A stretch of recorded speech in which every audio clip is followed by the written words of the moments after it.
అవకాశం ఇచ్చారు. మిమ్మల్ని సేవ చేసే భాగ్యం నాకు ఇవ్వని మీ శిరస్సు నమస్కారం తెలియజేసుకుంటున్నాను. మిత్రులారా, ఒక విషయం గుర్తించండి. పాతపట్ట నియోజకవర్గంలో మనం లేమా? మనం పరిపాలించుకోలేమా? ఎక్కడి నుంచో వచ్చి ఢిల్లీ నుంచి వచ్చి ఇక్కడ పరిపాలన మనకు అవసరమా? 5 సంవత్సరాలు అయింది. 2013, 2019 ఎన్నికల్లో వచ్చిన ఆమె గెలిచిన తర్వాత ఎక్కడుందో ఎవరికీ తెలియదు. ఈ పాతపట్ట నియోజకవర్గ ప్రజలు, ఈ పాతపట్నం ప్రజలు కూడా చాలా సార్లు ఆవిడ దగ్గర అపాయింట్మెంట్కి వెళ్తే 12 గంటల వరకు లేచి బయటికి రాకుండా ఆమె చాలా ఇబ్బందులు పెట్టింది పాతపట్ట నియోజకవర్గ ప్రజలకి.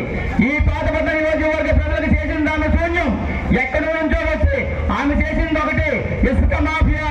ఇక్కడ దోసుకోవడంలో తప్ప ఆమె చేసిన మార్గం ఇంకేదీ లేదు. ఈ జగన్మోహన్ రెడ్డి పైకే పాలనలో ఆమె చేస్తున్న పరిపాలనకే చేస్తుంది.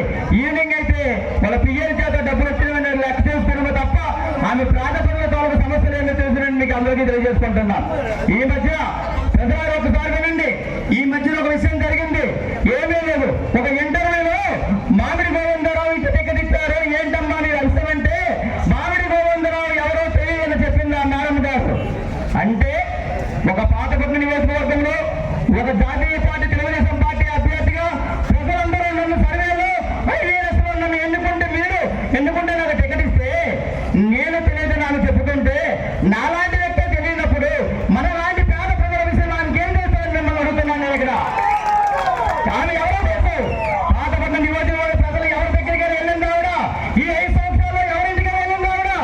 ఈ రోజు ఓటు అడగడానికి ప్రతి ఇంటికి వెళ్తూ బుర్ర మీద చేతులు పెడుతూ నవ్వుతూ అమ్మ చెవుతులు పెడుతూ తిరుగుతుంది ఆమె.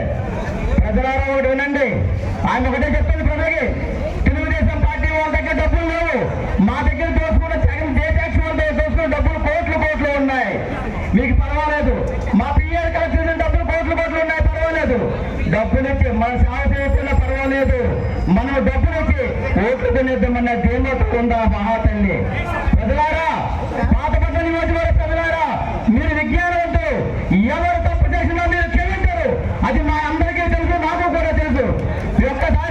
ఈ ఒక్కసారి మీ అందరూ నాకు అవకాశం ఇచ్చి నాకు ఎంపీ రామ్మోహన్ రెడ్డి గారికి ఇది 3వసారి ఎంపీ రామ్మోహన్ రెడ్డి గారికి అవకాశం ఇవ్వడం మీ అందరూ.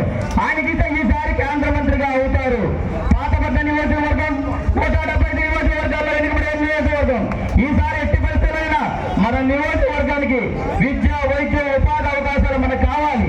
ఇవన్నీ కావాలంటే అక్కడ ఎంపీ రామ్మోహన్ రెడ్డి గారు మినిస్టర్ గా మనకు కావాలి, కేంద్ర మంత్రిగా.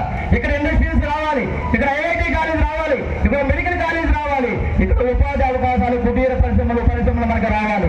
ఒక్క విషయం, ఆ మహాతల్లి డబ్బులు ఇచ్చుకోవాలని చూస్తుంది. ప్రజలారా ఒక్కసారి వినండి. ఆ డబ్బులు మనవే. ఆ డబ్బులు ఎవరు? మనవే. జే ట్యాక్స్ కట్టేది, ఇసుక మాఫియా ద్వారా వచ్చినవి, వివిధ రకాలుగా వచ్చిన డబ్బులు మనవే. ఆ డబ్బులు మీరు తీసుకోండి, పర్వాలేదు. ఏమైనా పర్వాలేదు, తీసుకోండి. మర్చిపోకుండా సైకిల్ గుర్తు మాత్రం ఓటు వేయండి. మన డబ్బులు మనమే తీసుకోవాలి. ఆమె పెట్టుకుంటారు కాబట్టి విజ్ఞానవంతులారా, ప్రజలారా, మేధావులారా, వ్యాపారస్తులారా, కార్మికులారా, కర్షకులారా, నేను ఒక సామాన్యుడిని. మిమ్మల్ని సేవ చేయడానికి వచ్చాను. ఒక్క 5 సంవత్సరాలు నాకు అవకాశం ఇవ్వండి. ఒక్కసారి 5 సంవత్సరాలు నాకు అవకాశం ఇవ్వండి. మీకు శిరస్సు వంచి నమస్కరిస్తున్నా. ఎమ్మెల్యే అంటే ఎలా ఉంటారా అని మీ ముందుకు వచ్చి, మీ ఇంటింటికి వచ్చి నిరూపించుకుంటాను. నాకు